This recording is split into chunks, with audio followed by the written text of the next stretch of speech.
जय हिंद दोस्तों, मैं किशन आप सबका स्वागत करता हूं। शुरू करते हैं आज के डिफेंस समाचारों को। बढ़ते हुए डिफेंस अपडेट की तरफ, जो कि एमका को लेकर आ रही है।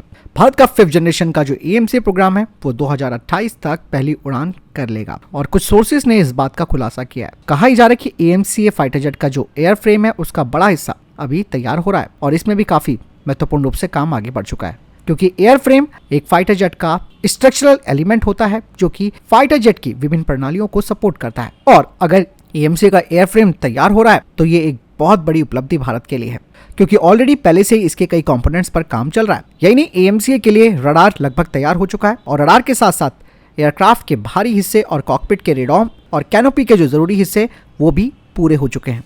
ऐसे में दोस्तों आप अंदाजा लगा सकते हैं कि एएमसी पर भारत चुप नहीं बैठा हुआ है, बल्कि लगातार काम कर रहा है। 2028 तक एएमसी की पहली उड़ान हो सकती है, लेकिन इतना तो जरूर है कि एएमसी पर काफी काम आगे बढ़ चुका है। अगली अपडेट ब्रह्मोस मिसाइल को लेकर आ रही है। ब्रह्मोस मिसाइल की डिमांड अंतर्राष्ट्रीय स्तर पर बढ़ने लगी है और एक और ऑर्डर भारत को जल्द ही मिल सकता है। रशिया की मीडिया की तरफ से कहा जा रहा है कि ब्रह्मोस एरोस्पेस अब एक सौदे को अंतिम रूप देने वाली है। हालांकि ये नहीं बताया कि कौन सा देश इसे खरीद रहा है, लेकिन अंदाजा लगाया जा रहा है कि जो दक्षिण पूर्व एशिया के कई देश हैं जो कि खासकर समुद्री सुरक्षा चुनौतियों का सामना कर रहे हैं, उनमें से कोई देश इस सिस्टम को खरीदने वाला है। बढ़ते नेक्स्ट अपडेट की तरफ दोस्तों, भारत का सिलीगुड़ी कॉरिडोर, जिसे कि चिकन नेक भी कहा जाता है, ये आप सब जानते हैं। ये भारत के नॉर्थ ईस्ट को जोड़ने वाला एकमात्र कॉरिडोर है। अब दोस्तों इस कॉरिडोर पर भी नजर पड़ चुकी है कुछ आतंकी संगठनों की, और हाल ही में कुछ आतंकियों को गिरफ्तार किया गया है। और हाल ही में एक आतंकवादी संगठन जिसका नाम अंसार अल इस्लाम बांग्लादेश है, इसके 8 सदस्यों को दबोचा गया, जो कि सिलीगुड़ी कॉरिडोर में एक बड़ी साजिश रचने वाले थे। इनके पास से कई संदिग्ध चीजें भी बरामद हुई हैं। दरअसल ये लोग वहां पर अस्थिरता पैदा करने की बात कर रहे थे। जो दस्तावेज इनसे मिले हैं उसमें पेन ड्राइव और कुछ डॉक्यूमेंट्स हैं। इन्हें मुर्शिदाबाद जिले से गिरफ्तार किया गया है। पूछताछ में पता चला कि ये चिकन नेक को निशाना बनाने वाले थे। इनके पास इसके लिए एक जबरदस्त योजना भी थी। इन जिहादियों के पास से फर्जी पहचान पत्र भी बरामद किए गए। यानी कि दोस्तों बांग्लादेश की अब ये हरकत यहाँ तक पहुंच गई है कि इसके जो आतंकी संगठन है वो सिलीगुड़ी कॉरिडोर को नुकसान पहुंचाने वाले थे और ये एक बहुत बड़ी साजिश थी जिसका खुलासा हुआ है। हम केवल चाइना को ही दोष नहीं दे सकते कि वो भी इसके पीछे पड़ा हुआ है, लेकिन बांग्लादेश जैसा छोटा देश जब इसके ऊपर नजर बनाकर बैठा हुआ है और एक बड़ा हमला करने की सोच रहा था, तो आप अंदाजा लगाइए दोस्तों कि किस तरीके से ये मिली भगत हो सकती है चाइना और बांग्लादेश की। बढ़ते नेक्स्ट अपडेट की तरफ, इंडियन आर्म फोर्सेस ने दोस्तों अपनी ऑपरेशनल स्ट्रैटेजी को आगे बढ़ाते हुए बॉर्नबी एरो के Air Orca electric vertical take off and landing drone को शामिल किया है। ये ड्रोन हाई एल्टीट्यूड तक पहुंच सकता है और किसी भी तरीके के वातावरण में ये काम कर सकता है। एयर ऑर्का एक मीडियम साइज का ईवीटोल है जो कि 30 किलोग्राम तक का वजन ले जा सकता है। भारत के सबसे उबड़ खाबड़ और दूर दराज वाले क्षेत्रों में ये सेना को खाना, चिकित्सा किट और उपकरण जैसी जो आवश्यक चीजें हैं वो पहुंचा सकता है। इसकी खास बात है कि ये बर्फीले तूफान, घना कोहरा और तेज हवाओं सहित किसी भी तरीके की जो चरम मौसम की स्थिति है उसमें काम कर सकता है। बढ़ते नेक्स्ट अपडेट की तरफ, बांग्लादेश की हरकतों को देखते हुए, जिसमें कि उसने हाल ही में तुर्की से लिए हुए बायराकटर TB2 ड्रोन को भारतीय सीमा के आसपास ऑपरेट किया था, अब भारत भी काफी अलर्ट मोड पर आ गया। बाकायदा भारत ने ईंट का जवाब पत्थर से देते हुए बांग्लादेश को मिले इन ड्रोन के खिलाफ अपनी रणनीति बना दी है। जवाब में दोस्तों भारत ने भी अब यहाँ पर UAV डिप्लॉय कर दिए हैं और भारत भी पूरी तरीके से निगरानी पर लग चुका है। भारत ने यहाँ पर स्वदेशी ड्रोन्स के साथ साथ हेरॉन TP ड्रोन्स को तैनात किया है और इस तरीके की डिप्लॉयमेंट से आप समझिए कि भारत को अब पूरा विश्वास हो चुका है कि बांग्लादेश के इरादे भारत के खिलाफ होते जा रहे हैं। भले ही वो अपने देश के अंदर भारत विरोधी चीजें चलाता हो, लेकिन वो अब भारत की अगर जासूसी करने लगा तो ये फिर भारत को बर्दाश्त नहीं होगा। इसीलिए भारत ने भी एडवांस ड्रोन्स वहाँ पर डिप्लॉय कर दिए हैं और BSF भी दोस्तों काफ़ी अलर्ट मोड पर काम कर रही है। उन्होंने वहाँ पर न केवल ड्रोन बल्कि काउंटर ड्रोन ऑपरेशंस के लिए भी अपने सिस्टम्स तैनात कर दिए हैं। बढ़ते नेक्स्ट अपडेट की तरफ दोस्तों, भारतीय सेना अब व्हीकल बेस्ड यानी कि वाहन आधारित माइन स्कैटरिंग सिस्टम, जिसे कि VBMSS कहा जाता है, उसकी लगभग 70 यूनिटें खरीदने वाली है, जिससे कि भारतीय सेना की जो रक्षात्मक और जो टेक्टिकल क्षमताएं हैं वो बढ़ जाएंगी। और ये दोस्तों जो VBMSS है यानी कि vehicle based mine scattering system, इनका इस्तेमाल माइन फील्ड्स को डिप्लॉय करने के लिए किया जाएगा। इसके अलावा ये कम समय में बारूदी सुरंगों को नष्ट कर सकता है और दुश्मनों के प्रोग्राम को पूरी तरीके से कैंसिल कर सकता है।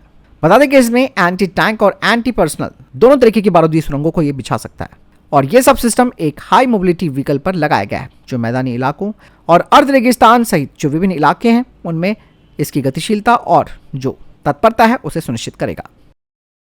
बढ़ते नेक्स्ट अपडेट की तरफ दोस्तों, हाल ही में DRDO ने इस बात पर जोर दिया है कि भारत अब अपने घरेलू स्तर पर ही बख्तरबंद वाहनों को तैयार करेगा और विदेशियों पर निर्भरता को कम करेगा।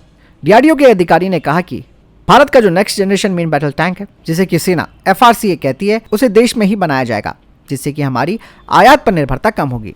Next generation main battle tank परियोजना का उद्देश्य भारतीय सेना की लिस्ट में पुराने हो चुके T-72 टैंकों को बदलना है और इन नए टैंकों में बेहतर गतिशीलता, बढ़ी हुई सुरक्षा और बढ़ी हुई मारक क्षमता होगी। डीआरडीओ का मानना है कि वो अपने in next generation main battle tanks में 80 से 90% जो लोकलाइजेशन है वो करेगा। बढ़ते नेक्स्ट अपडेट की तरफ। Mega engineering and infrastructure limited ने डीआरडीओ से टेक्टिकल एडवांस रेंज ऑगमेंटेशन यानी कि तारा प्रिसीजन गाइडेंस किट बनाने के लिए एक ऑर्डर हासिल किया है। शुरुआत में 27 यूनिटों को शामिल किया जाएगा, जिसमें कि तारा गाइडेंस किट का 12 CCD/IIR सीकर वेरिएंट शामिल होगा। आपको बता दें कि ये जो प्रिसीजन गाइडेंस किट है वो जनरल पर्पस बम और हाई स्पीड लो ड्रैग यानी कि HSLD बम के साथ कंपैटिबल है और डीआरडीओ इन दोनों को ही तैयार कर चुका है और इंडियन एयरफोर्स के फाइटर जेट्स के साथ इन्हें इंटीग्रेट भी किया गया है, जिससे कि भारतीय वायुसेना की हमलों की सटीकता और इफेक्टिवनेस और बढ़ गई है। तारा किट को कई वेरिएंट्स में विकसित किया जा रहा है, जिसे कि अलग अलग ऑपरेशनल आवश्यकताओं के अनुरूप बनाया गया है, जिसमें कि तारा 250, तारा 450, तारा 500 शामिल है। डुअल CCD/IIR सीकर दोस्तों अलग अलग ऑपरेशनल सिनेरियो में टारगेट एक्विजिशन और सटीकता को बढ़ाता है। इसके अलावा एक्चुएटेड फिन्स बम बॉडी के पीछे स्थित होते हैं और ये फिन्स एरोडायनेमिक कंट्रोल प्रदान करते हैं, जिससे उड़ान स्थिरता और सटीकता में सुधार होता है।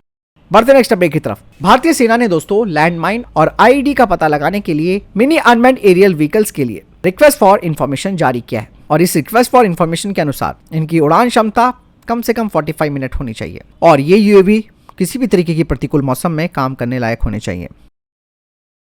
चलिए बढ़ते नेक्स्ट अपडेट की तरफ। दोस्तों भारत ने अब वियतनाम को एक बड़ा ऑफर किया है, जिसके तहत वियतनाम की जो 10 Su-27 और 35 Su-30 फाइटर जेट्स हैं उन्हें Astra MK1 air to air missile से इंटीग्रेट किया जाएगा और अगर ये सौदा हो जाता है तो इससे दोनों देशों के बीच जो डिफेंस टाइज हैं यानी कि डिफेंस संबंध है वो और ज़्यादा मजबूत हो जाएंगे। और आपको बता दें कि 400 अस्त्र मिसाइलों का जो प्रोडक्शन है वो शुरू हो चुका है और अगर एक्स्ट्रा ऑर्डर मिलता है तो इससे भारत इन मिसाइलों को एक्सपोर्ट करने के लिए इनके प्रोडक्शन को और ज़्यादा बढ़ा सकता है। बढ़ते नेक्स्ट अपडेट की तरफ। ब्राजीलियन एयरक्राफ्ट मैन्युफैक्चरर एम्ब्रियर ने इस बात की घोषणा की है कि उन्होंने भारत को अपने प्रेटियर 600 मिड साइज बिजनेस जेट का ऑफर किया है इंडियन एयरफोर्स के अपग्रेडेड नेत्रा मार्क 1A के लिए। बता दें कि ये जो प्रेटियर 600 है ये मौजूदा ERJ 145 की तुलना में इसकी जो क्रूज स्पीड है वो भी काफ़ी ज़्यादा है, यानी कि करीबन डबल है। साथ ही साथ इसकी ऑपरेशनल रेंज भी ERJ 145 की तुलना में ज़्यादा है। इसकी हायर सर्विस सीलिंग है करीबन 45,000 फीट की, जबकि ERJ 145 की 37,000 फीट है और हायर सर्विस सीलिंग का मतलब साफ है कि रडार परफॉर्मेंस भी और अच्छी हो जाएगी भारतीय वायुसेना की। फिलहाल इतने तक के टॉप डिफेंस अपडेट। वीडियो के सामने कोई प्रश्न जवाब आपको कोई सवाल है कमेंट सेक्शन में लिखकर जरूर पूछ सकते हैं। वीडियो को लाइक और शेयर कीजिएगा। जय हिंद, वंदे मातरम।